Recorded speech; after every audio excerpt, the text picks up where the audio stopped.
तव कथामृतं तप्तजीवनं कविभिरीडितं कल्मषापहं श्रवणमंगलं श्रीमदाततं भुवि गृह्णन्ति ये भूरिदा जनाः।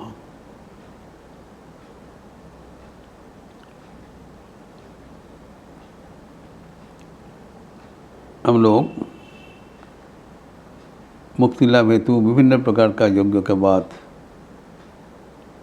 भगवद गीता के अनुसरण करके चर्चा कर रहे थे। प्रधानतः 4 प्रकार का यज्ञ का बताया, द्रव्य यज्ञ, तपो यज्ञ, योग यज्ञ तथा फलयोग। ये 3 प्रकार का एवं साध्य ज्ञान यज्ञश्च जतः संक्षिप्त बता। जो जतनमान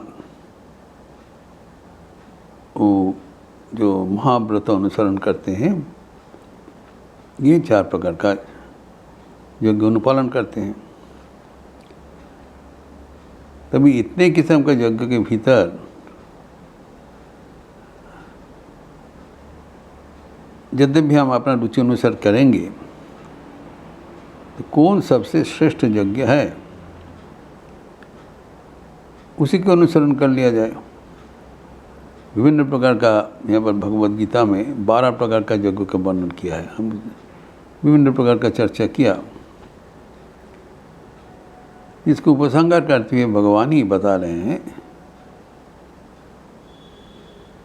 कि सब यज्ञ को बताने के बाद 33वें श्लोक में श्रेयान द्रव्यमया यज्ञान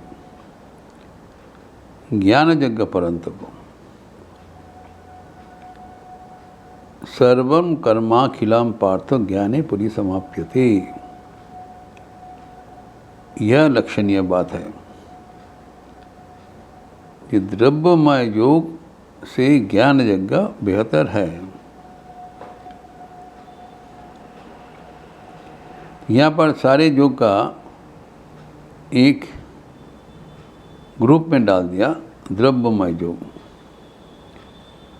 वही महत्वपूर्ण है। द्रव्यमय मतलब जहाँ पर द्रव्य के साथ यज्ञ किया जाता है, कर्मजन्य है। नाना प्रकार का उसका अर्पण हो सकता है, लेकिन वो कर्मजन्य है। तो इसको द्रव्यमय यज्ञ कहलाता है। द्रव्यमय मतलब द्रव्य का आधिक्य है, जो कर्मजन्य है, एक उपाय है। दूसरा है ज्ञानजन्य। तो जो कर्मजन्य है उसको द्रव्यमय यज्ञ कहला है। एवं जो विचार एवं विवेक ये अवलंबन करके जो यज्ञ होता है, मानसिक रूप से जो हम लोग यज्ञ करते हैं उसको ज्ञान यज्ञ कहला है। और ये कहते हैं ज्ञान यज्ञ कर्म यज्ञ से बेहतर है। जीवन सीमित है, कर्म यज्ञ करना भी इतना आसान नहीं है और उसका SOP भी फॉलो करना है, उल्टा पल्टा होने से मुश्किल है। और कर्म करते समय हमें सावधानता अवलंबन करना पड़ेगा। अगर सही ढंग से ना किया जाए तो काउंटर प्रोडक्टिव हो जाएगा, कर्म बंधन के कारण हो जाएगा। कर्म करते समय हमें यज्ञ की भावना रख से करना। यज्ञाचरत कर्म समग्रम प्रविलीयते। तो यज्ञ भावना से, अर्थात औरों को सेवा कर रहे हैं, औरों को कल्याण कर रहा हूँ, ऐसी भावना से कर्म करना पड़ेगा। लेकिन ये सब नाना प्रकार का कर्म यज्ञ जो है, इससे ज्ञान यज्ञ श्रेष्ठ है। ज्ञान यज्ञ मतलब विचार विवेक, ये बताया कर्म यज्ञ से ज्ञान यज्ञ श्रेष्ठ होगा। तब हम देखें कर्म विभिन्न प्रकार का होगा। कोई भी कर्म हम करें योग्य भावना से करें वो कर्म द्रव्यमय होगा। द्रव्यमय जगह से कुछ द्रव्य इकट्ठा करके शरीर मन से उसको अर्पण करना, पूजन करना, ये सब द्रव्यमय यज्ञ हो गया। ज्ञान यज्ञ से वो सब नहीं है। खाली विचार, विवेक, वितर्क, चिंतन के माध्यम से हम पूजा करते हैं। तभी ज्ञान यज्ञ क्या है वो भी सरल करके हम लोग चर्चा किया था। अष्टादश अध्याय के 70वें श्लोक में बताया। जो स्वाध्याय ज्ञान यज्ञ से बताया, अर्थात विभिन्न प्रकार का शास्त्र ग्रंथ पाठ एवं अर्थ जानते हुए एवं जीवन में प्रतिपालन। और भगवद गीता में कहा गया है अध्येष्यते च जैमं धर्मम संवादम आवयोः।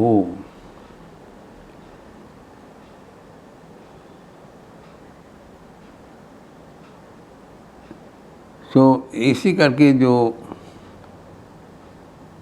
हमारे भगवद गीता में जो श्लोक आदि है उसको अध्ययन करने से तो वो भी यज्ञ रूप से कल्पना किया जाएगा। ज्ञान योग्य ना वो भी ज्ञान योग्य होगा। ज्ञान योग्य न तेना हम जो इष्टस्याम इति में मति ही, अर्थात जो भगवद जैसे ज्ञान यज्ञ का स्वाध्याय यज्ञ का जो उपाय है, एक तो उपाय बताया जो विभिन्न प्रकार का शास्त्र अर्थ समझते पढ़ना, और दूसरा है कि भगवद गीता को श्रवण मनन निध्यासन करना।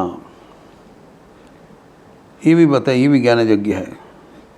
क्योंकि इस श्लोक में बताया अध्येष्यते च जैमं धर्मम संवादम आवाय। जो भगवद गीता में जो अर्जुन कृष्ण संवाद डायलॉग, वो जो अर्थ सहित उनको पठन पाठन करते हैं तो वो भी उसका मुक्ति के दरवाजे पहुंच जाते हैं। तो ये जो अध्ययन भगवद गीता का अध्ययन ये परम पावनकारी यज्ञ है। क्योंकि इस पावन यज्ञ से हम सर्व प्रकार बंधन का मोचन हो जाएगा। भगवान स्वयं बोल रहे हैं कि ऐसी करके कोई अध्ययन करे तब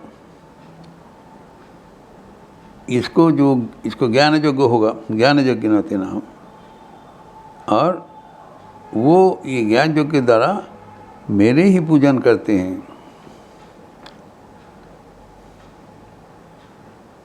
हम श्यामिति, वो जो कहते हैं इष्ट श्यामिति, हमें वो पूजन करते हैं। तो ज्ञान यज्ञ भी एक सर्वश्रेष्ठ पूजा है। हम समझते हैं कि भक्ति योगी पूजा ऐसी नहीं है। जो एवं ज्ञान यज्ञ मतलब सिर्फ अगर भगवद गीता को हम लोग अध्ययन करें वो भी ज्ञान यज्ञ सर्वश्रेष्ठ पूजा हो जाएगा। तो धीरे धीरे भगवान जो हमारे जो आचरण विधि उसमें निर्देश कर रहे हैं, ये सब पढ़ के हमको जीवन में अपनाना चाहिए। जैसे स्वामी विवेकानंद कहते हैं दैनंदिन कुछ समय के लिए भगवद गीता अध्ययन करना जरूरी है। देखिए इसके लिए कहा गया है कि भगवान ने स्वयं बता रहे हैं अध्येष्यते च जैमं संवादम आवाय। जो इसी अनुध्यान करते हैं, अध्ययन करते हैं, जो कृष्ण और अर्जुन का जो संवाद मनन करे, समझने का प्रयास करे, तब वो ज्ञान योग्य रूप से परिगणित होगा। एवं वो जो ज्ञान यज्ञ होगा वो कर्म से ही बेहतर होगा। कारण यहाँ पर बताया कि श्रेयान् द्रव्य माया यज्ञ ज्ञान यज्ञ परंतप। हमारा जीवन का लक्ष्य है ईश्वर प्राप्ति, मोक्ष प्राप्ति। साधारणतः हम समझते हैं कि ये सब कर्मजनित साधन वो आसान है, वो करना सहज है, लेकिन अगर हम लगन से ज्ञान योग्य अनुसरण करें तब वो इसलिए बेहतर है कि वो अत्यंत जल्दी ही हमें भगवान का दरवाजे में पहुंचा देंगे। कुछ अनुष्ठानिक क्रियाकलाप करना इतना आसान नहीं है, एवं वो नियम आप ही करना पड़ेगा। जैसे कि हम देखते हैं जो जाग करते कर्मजन, दुर्गा पूजा इत्यादि, कितने कठिन है। इतने सामान इकट्ठा करो, बाकायदा उसको रखो, और मंत्र है यह। अगर जो ज्ञान जगह के बाद जो बोल रहे हैं वो सिर्फ शास्त्र अध्ययन करना, विचार से, विवेक से शास्त्र अध्ययन करना। You don't have to do anything. और उससे क्या होगा? सर्वम कर्माखिलम पार्थो ज्ञानी परिसमाप्यते। वो हमारा जो ये जो ज्ञान यज्ञ वो भगवान का ही श्रेष्ठ पूजा रूप से परिगणित होगा। इसलिए हमें ना कुछ सामान इकट्ठा करना है, ना कुछ पुजारी इन्वाइट करते हैं। जो हमारा जो ज्ञान है उसका परिधि अगर हम बढ़ाए तो ज्ञान योग्य से ही हमारा जीवन परिपूर्ण हो जाएगा। जितना भी हम कर्म करें वो भी अच्छा है, लेकिन कर्म से ज्ञान मार्ग और बेहतर है। Higher dimension of worshipping God and that leads us to the divine. इसी करके जो चिंतन के साथ हम लोग हमारे जीवन को विधृत करेंगे तभी अत्यंत आसानी से हमें ये संसार सागर पार करने में समर्थ होंगे। ये जो चिंतन भगवद गीता में हमें मिलता है, वो चिंतन मिलने से हमें एक समाधान हो जाता है कि नाना प्रकार के यज्ञ में कौन यज्ञ हमें सबसे श्रेष्ठ मिलता है। नाना प्रकार का दान यज्ञ, कर्म यज्ञ, इसे बताए। इससे हम देखते हैं ज्ञान यज्ञ सबसे अच्छा है। यही बताया इस श्लोक में कि श्रेयान् द्रव्य माया जगत ज्ञान यज्ञ परंतप।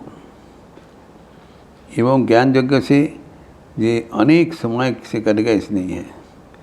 भगवान कहते हैं कि अगर जो मानसिक रूप से हम अलर्ट हो जाते हैं तब हमारा समस्त कर्म राशि ध्वंस हो जाएगा, जो प्रारब्ध कर्म राशि नष्ट हो जाएगा। ज्ञान का इतना प्रखरता है, ज्ञान की इतना जो सुपीरियरिटी है, ज्ञान को जो विचार, ज्ञान का जो